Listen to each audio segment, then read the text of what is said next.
यह छोटी सी कहानी आपके जीवन को चेंज कर देगी, इसलिए कहानी में लास्ट तक बने रहे। एक बार एक बहुत बड़ा नेता एक साधु के छोटे से आश्रम में गया। उसने उस साधु के बारे में बहुत कुछ सुना था।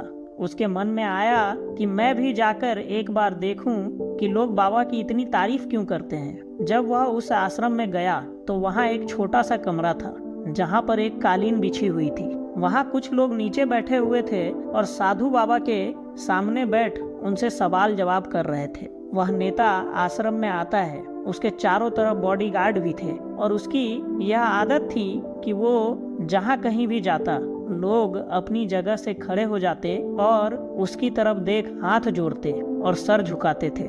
लेकिन यहाँ ऐसा कुछ भी नहीं हुआ। साधु बाबा व्यस्त होने के कारण उसकी तरफ देख तक नहीं पाए।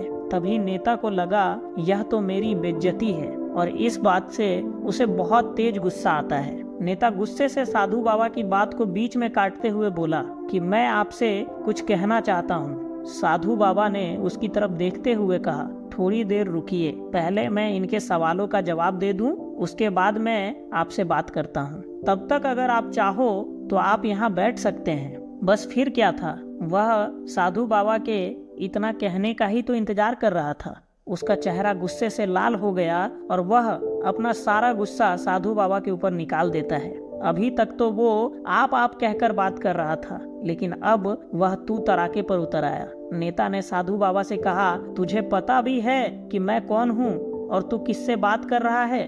साधु बाबा ने उसकी तरफ देखते हुए फिर से कहा, इससे मुझे कोई फर्क नहीं पड़ता कि आप कौन हैं, लेकिन आप जो कोई भी हो, अगर आप चाहते हो कि मैं आपसे बात करूं या आपके सवालों का जवाब दूं, तो आपको थोड़ी देर रुकना पड़ेगा।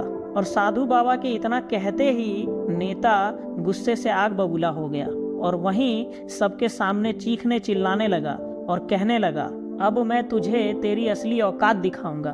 तूने मुझसे पंगा लेकर ठीक नहीं किया। तुझे पता भी है कि मैं तेरे बारे में क्या सोचता हूँ। साधु बाबा फिर से बोले, इससे भी मुझे कुछ फर्क नहीं पड़ता कि आप मेरे बारे में क्या सोचते हो। आप जो चाहो मेरे बारे में सोच सकते हो। नेता बोला, तुझे फर्क पड़ता हो या ना पड़ता हो, लेकिन मैं यहीं सबके सामने तुझे बताऊंगा कि मैं तेरे बारे में क्या सोचता हूँ। तू कोई साधु नहीं, तू एक ढोंगी है, ढोंगी, पाखंडी है तू। यहाँ जितने भी लोग बैठे हैं तू सबको बेवकूफ बना रहा है। तू बस अपने फायदे के लिए इन सब का इस्तेमाल कर रहा है और मैं अब तुझे नहीं छोड़ूंगा। पूरी दुनिया के सामने मैं तेरा पर्दाफाश कर दूंगा।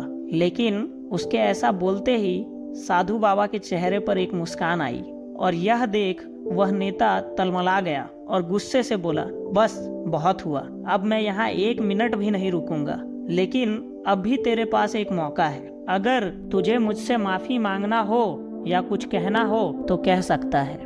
इतना सब कुछ होने के बाद भी साधु बाबा के चेहरे पर एक मुस्कान थी। साधु बाबा पूरी तरह से शांत थे।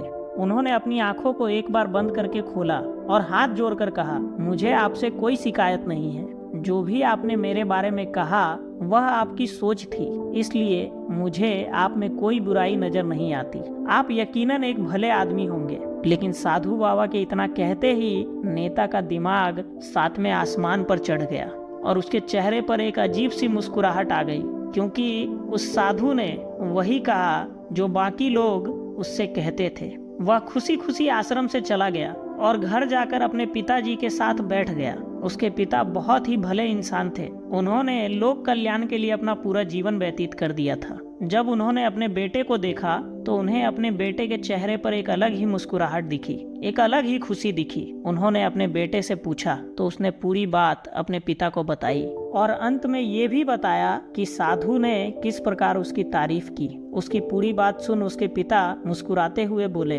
बेटा, उन्होंने तुम्हारी तारीफ नहीं की, क्योंकि उन्होंने वह नहीं कहा जो तुम हो, उन्होंने तो वह कहा जो वो हैं। और ठीक उसी प्रकार तुमने जो कुछ कहा वो नहीं कहा जो वो है, बल्कि तुमने वह कहा जो तुम खुद हो। दोस्तों, यही बात वेदों में भी कहा गया है, यथा दृष्टि तथा सृष्टि। यह दुनिया तुम्हें वैसी नहीं दिखती जैसी यह दुनिया है, यह तो तुम्हें वैसी दिखती है जैसे तुम खुद हो। जिसकी नजर जैसी होती है उसके लिए दुनिया बिल्कुल वैसी ही हो जाती है। अगर आप भी अपनी दुनिया बदलना चाहते हो तो सिर्फ एक तरीका है, अपनी नज़र बदल लो।